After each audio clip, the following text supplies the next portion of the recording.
আসসালামু আলাইকুম। আমি আশরাফুল আলম বলতেছিলাম। আমাদের ১১তম ছাদ ঢালাইয়ের কাজ চলবে আজকে।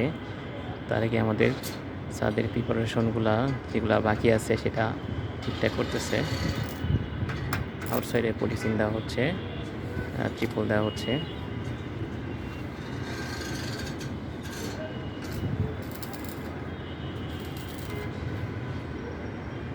এই ছাদটা আসলে অর্ধেক ছাদ, পুরোটা আমরা ঈদের আগে শেষ করতে পারিনি। আর এখানে হবে ডাবল হাইট, এখানে হবে ২৪ ফিট আর এদিকে হবে ১২ ফিট।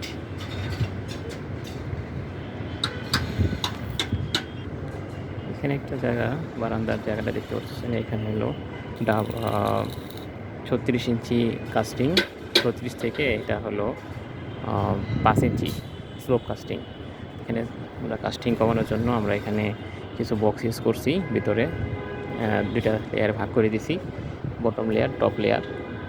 বটম স্ল্যাব আর টপ স্ল্যাব দুইটা স্ল্যাবে ভাগ করছি। এখানে বটমে হলো ৪ ইঞ্চি কাস্টিং আর টপে হলো ১১ থেকে ৫ ইঞ্চি কাস্টিং। এটা দেখাই একটু।